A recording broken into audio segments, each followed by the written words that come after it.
सध्याच्या महाराष्ट्राच्या राजकारणातील घडामोडींच्या पार्श्वभूमीवर सर्वच जिल्हे व तालुक्यांचा राजकीय घडामोडींकडे सामान्य जनतेचे लक्ष लागलेले आहे। शिरूर हवेलीचे राष्ट्रवादीचे विद्यमान आमदार ॲडव्होकेट अशोक बापू पवार यांनी राष्ट्रवादीचे संस्थापक शरदचंद्र पवार यांच्यासोबत राहणे पसंत केले होते, परंतु त्यांचे कट्टर समर्थक व शिरूर तालुका राष्ट्रवादीचे तालुका अध्यक्ष रवी बापू काळे हे मात्र काल 13 जुलै 2023 रोजी उपमुख्यमंत्री अजितदादा पवार यांच्या गटात सामील झाले असून त्यांना अजितदादा पवार गटाचे जिल्हाध्यक्ष प्रदीप गारटकर यांनी शिरूर तालुका राष्ट्रवादीचे पत्र दिले।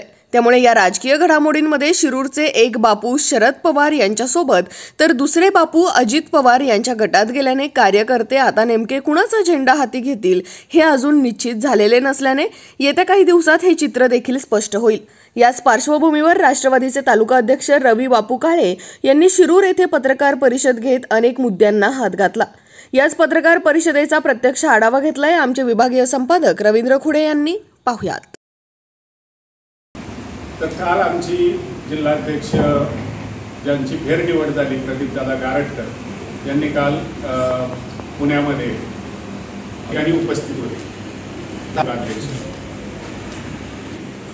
बँकेचे संचालक असतील, दूध संघाचे संचालक असतील, दूध संघाचा चेअरमन असेल, बँकेचा चेअरमन असेल, पुण्यामध्ये ज्या संस्था आहेत जिल्हा लेवलच्या त्यात दूध संघ आणि बँक तर ती सर्वस्वी त्या ठिकाणी अजितदादांना समर्थन देताना तिथले डायरेक्टर बॉडी मला दिसून आली।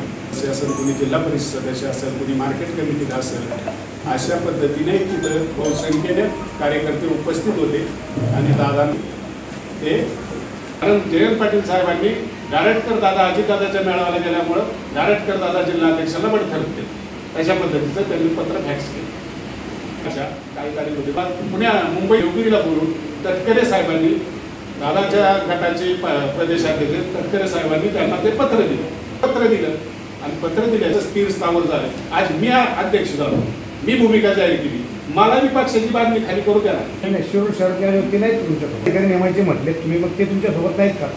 नाही कोणते रवी बापू, तुम्ही मागाशी म्हटले की राष्ट्रवादीमध्ये गट पडले नाहीत, पण नंतर बोलताना तुम्ही म्हटले की मी पत्र स्वीकारले, अजितदादांच्या गटाचा मी तालुका प्रमुख आहे। तर नेमकं काय भूमिका, नेमकं काय पत्रामध्ये काय उल्लेख आहे? आणि दोन गट पडले नाही म्हणतात, पडले तर आहेत। पत्र व जिल्हाध्यक्षांनी मला तालुका अध्यक्ष म्हणून जे दिले तेच वाचून दाखवतो। महोदय, शिरूर तालुका राष्ट्रवादी काँग्रेस पार्टी अध्यक्षपदी आपली नियुक्ती करण्यात येत आहे, याबद्दल आपले हार्दिक अभिनंदन। माननीय आमदार उपमुख्यमंत्री अजितदादा पवार साहेब, माननीय सुनीलजी तटकरे साहेब, माननीय आमदार दिलीपराव वळसे पाटील साहेब यांच्या नेतृत्व व मार्गदर्शनाखाली राष्ट्रवादी काँग्रेस पक्षाची ध्येय धोरणे, आचार विचार सर्वसामान्य जनतेपर्यंत पोहोचवून पक्ष संघटना अधिक बळकट करण्यासाठी आपण सातत्यानं प्रयत्नशील राहा असा मला विश्वास आहे। पुनश्च आपले मनापासून अभिनंदन। आपला विश्वास प्रदीप गारटकर। मला एक तुमचा संघर्ष तालुक्यातला कोणाबरोबर आहे? आज तर कुठल्याही तालुक्याच्या निवडणुकीचा कार्यक्रम डिक्लेअर झालेला आहे। आज सगळ्या स्वीकारलो, अध्यक्षपद मी काल स्वीकारले, मी पत्रही घेतले, जाहीर करून मी दादांबरोबर आणि पत्रकार परिषद ठीक आहे बरोबर साहेब, तुम्ही माझ्या चिठ्ठी सांगा एक तीन वेळा बोलतो हे म्हणून मी एक बरोबर आज राष्ट्रवादी काँग्रेस पक्षाचाच अध्यक्ष होतो। आजही मी राष्ट्रवादी काँग्रेस पक्षाचाच अध्यक्ष आहे। दादा आणि साहेबाच्या पक्षाचं चिन्ह कुणाला आणि जटा कुणाला हे डिक्लेअर केलेलं नाही। जोपर्यंत निवडणूक आयोग निर्णय घेत नाही तोपर्यंत शिरूर तालुका राष्ट्रवादी काँग्रेस पक्षाचा अध्यक्ष रवी काळे होता, आज आहे। रवी काळे आधी तुझं ठरव, तू कन्फर्म राहा, तुला काय करायचं तू दिशा ठरव। विनाकारण कार्यकर्त्यामध्ये संभ्रम निर्माण करून मीच माझी भूमिका उद्या बदलली तर कार्यकर्त्याला परत मला पुन्हा द्यावा लागली असती। मी फक्त मनोमत जाणून घेतली, मी माझा स्वतःचा एकट्याचा निर्णय घेतला। आपल्या त्या ठिकाणी मी मिटिंगला काल गारटकर दादांच्या मी स्वतः तालुक्यात कोणाला कॉल केले नाही, गारट मला बोलवणार। उद्या पुढचा प्रश्न होतोय, आज आमदार साहेब काय सांगताय जरे त्यांनी मोकळीक दिली, कोण आहे की त्यांनी मात्र चल रे माझ्याच बरोबर चल। कशासाठी? कार्यकर्ता स्वयंभू आहे, लोकशाही, ज्याला त्याला स्वतःची विचार करायची शैली आहे, ज्याचा जो IQ आहे त्यांनी त्या पद्धतीने जावं। ज्या गटात गेलात सत्तेमध्ये आहेत ते, तर तुम्ही कारखान्याला कशा पद्धतीने आता म्हणजे आता काही आमदार चेअरमन आहेत त्यांच्या घरामध्ये, तुम्ही कसं काय उभार देता? आमदारांचा अनुभव मोठा आहे सहकारी क्षेत्रातला. आमदार त्यामुळे निश्चितपणे मला ही अपेक्षा आहे की निश्चितपणे कारखान्याला उर्जित अवस्थेत आणण्यासाठी प्रयत्न करतील, त्याबद्दल दुमत नाही. आणि मी कालच्या निवडणुकीमध्ये त्या ठिकाणी प्रचार करताना तालुका अध्यक्ष म्हणून राष्ट्रवादी काँग्रेस पुरस्कृत त्या ठिकाणी कारखान्याच्या पॅनलचा प्रचार करत असताना मी त्या ठिकाणी माझ्या मनोगतात सातत्यानं म्हणलंय की ज्या कारखान्याला स्वर्गीय रावसाहेब दादा पवार भाषणात जाहीर बोलले, हे नाव आहे 25 वर्षीय चेअरमन प्रमुख त्यांचे चिरंजीव आमदार अशोकबापू पवार आहे. नाव धुळीस मिळवायचं काम मुलगा कधीही करणार नाही. त्यामुळे चिंता करू नका, उद्याच्या भविष्यकाळात त्याच्यामध्ये बदल होईल. भले ते पोजन विजन काय विषय असतील, कारण मी सहकारी क्षेत्रातील काम नाही केल्यामुळे मला त्याच्याबद्दल ज्ञान नाही. निश्चित कारणं दिली जात होती, त्याच्यामुळे अशा गोष्टी चेअरमन साहेब आमदार साहेब देत होते. पुढच्या काळामध्ये आमच्या दोघांचे रस्ते वेगळे झाले मी असे म्हणणार नाही. त्या काळात याच राष्ट्रवादीच्या काम झालं अजितदादांच्या बाजूने मी नाही सांगू शकत. ते आमदार साहेब असो नाही तर छोटासा वाडी वस्तीवरचा कार्यकर्ता असो, मी आतापासूनची माझी भूमिका हीच आहे दादांकडे. असं नाही आमदार म्हणजे तुझा पोर मी महत्वाचा प्रश्न आणि त्याचं क्लॅरिफिकेशन झालं पाहिजे. मला कालपासून 2-3 फोन असे झाले की तालुक्यात अशी चर्चा आहे 0% सत्य नाही की पूर्ण, कारण मी तेवढ्या निष्ठेने 14 वर्ष काढली म्हणून लोकांना शंका येणं साहजिक आहे. साथ दिली, पण आता काही शेवटची काही खंत वगैरे बापून साथ सोडतात मला वाटते. मला खंतच व्यक्त करायची. बरं जाऊ दे, बापू नाही तर चेअरमन तरी आहेत का नाही?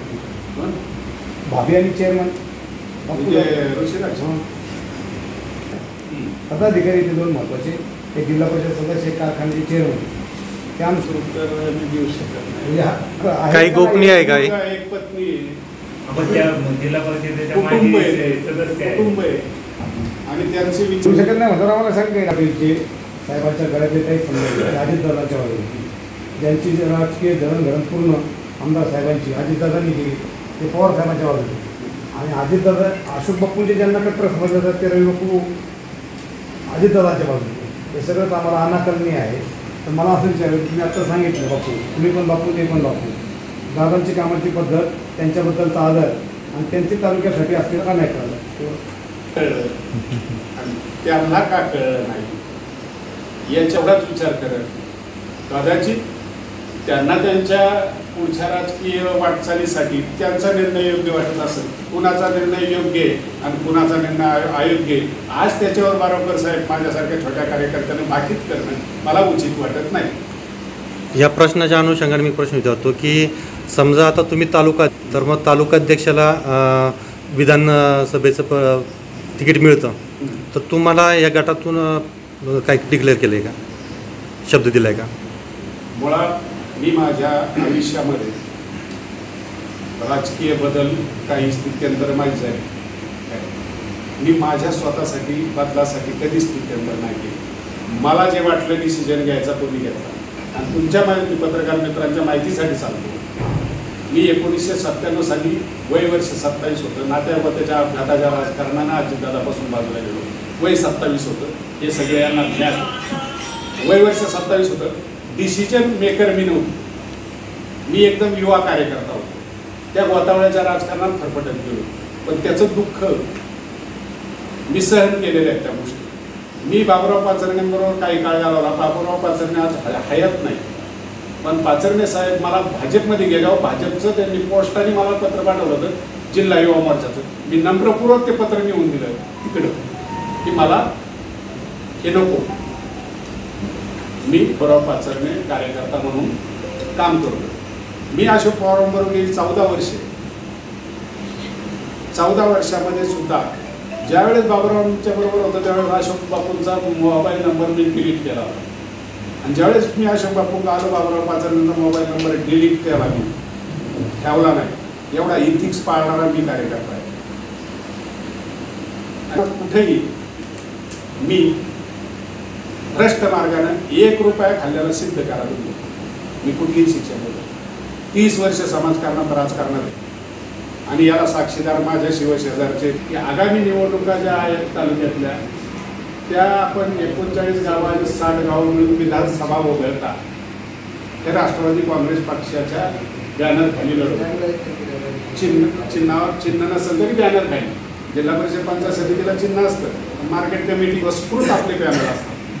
तर या गिरीच्या मार्गदर्शनाखाली खाली मग त्यात अशोक बापू पवार, माजी आमदार पोपटराव गावडे असतील, माजी आमदार सूर्यकांत परांडे असतील, आमचे प्रकाश बापू पवार असतील किंवा मानसिंगबाया पाचुलकर असतील, तेव्हा ते आमची काही नेते मंडळी बाकीचे असतील, यांच्या सगळ्यांच्या विचारातून त्या ठिकाणी सामोरं गेलेलो आहे. आणि म्हणतात आपण एकतर्फी त्या ठिकाणी निकाल घेतलेले आहेत.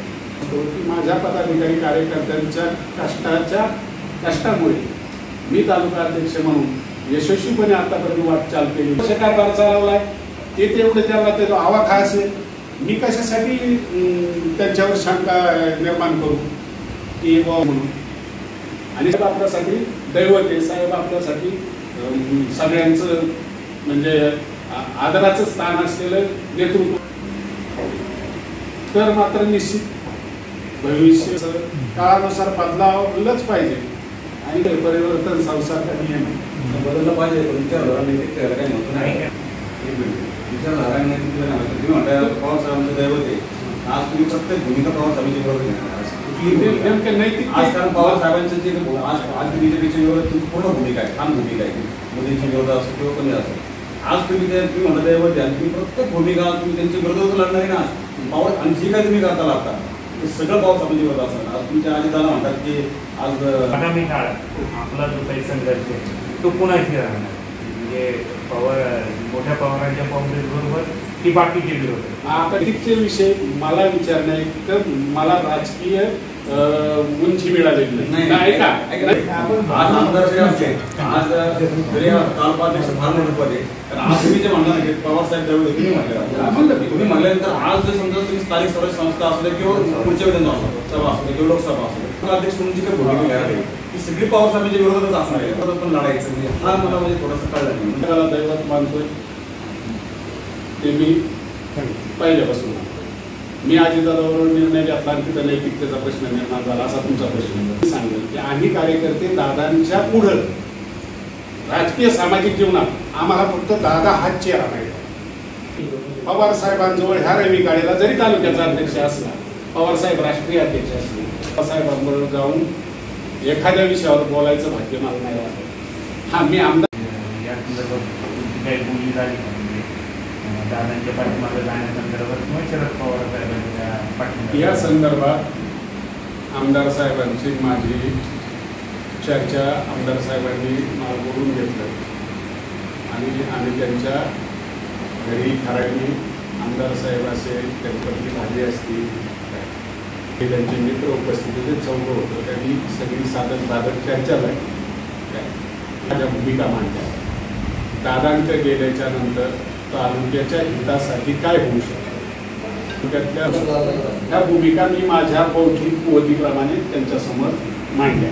कार्यकर्ता आहे, गेली अनेक वर्ष संघटनेत काम केलेला कारखाना आज थोडासा अडचणीतून चालू आहे. गेले 10-12 दिवस कामगारांचं 13वा-14वा दिवस असेल काम. आज गेली 25 वर्ष त्या ठिकाणी चेअरमन होते. आता त्यांचे चिरंजीव ऋषिराज पवार चेअरमन आहेत. ते फार मोठा अभ्यास आहे काय.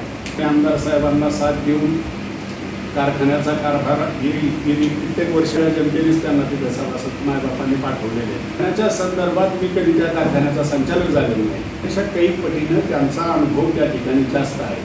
कारखान्याच्या विषयावर ठीक आहे, अडचणी आहेत, तरी आपल्याला थोडंसं सहकार्य सरकारच्या माध्यमातून निश्चितपणे मिळालं तर आपल्याला तो कारखान्याला कुठंतरी सुरळीत करायला